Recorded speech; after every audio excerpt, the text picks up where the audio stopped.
then simply refuse to do comprehension questions. I refuse all questions. I don't do grammar questions. I don't do any kind of drill.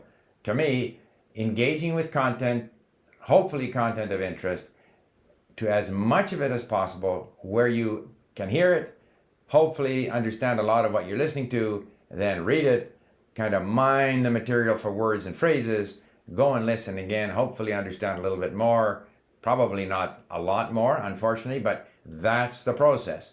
And scratching your brain to try to remember what happened in whatever you listen to is not helpful to language learning.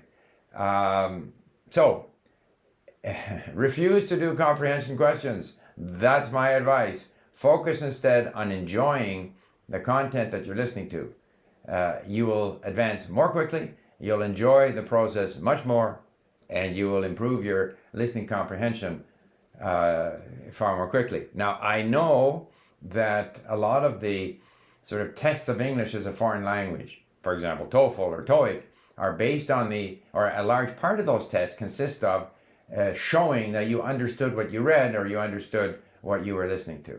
So from that point of view, sure, spend a little bit of time going over previous TOEIC tests, example tests, sample tests, or similarly for TOEFL. But if you want to be good at understanding what was in the story, you have to expose yourself to a lot of content. You have to read a lot. You have to become a good reader. You have to become a good listener. And you do that not by answering questions about specific, content items that you've listened to or read. You do that by becoming more and more familiar with the language, acquiring a larger and larger vocabulary so that the language is not an obstacle, but you listen to it with a high degree of comprehension. And if that's the case, when you need to, answering comprehension questions for a TOEIC or a TOEFL exam becomes a lot easier. If at an early stage you are constantly having to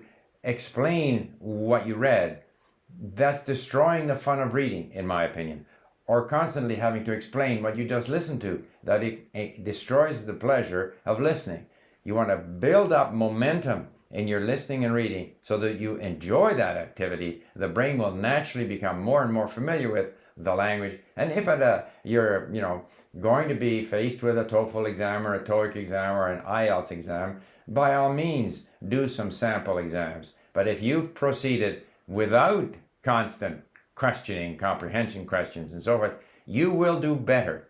And if you aren't faced with the prospect of having to write some kind of a language exam, if you're learning a language simply out of interest or for pleasure, for sure, unless you like doing them, avoid the comprehension questions. Okay, there you have it. I will leave a couple of videos that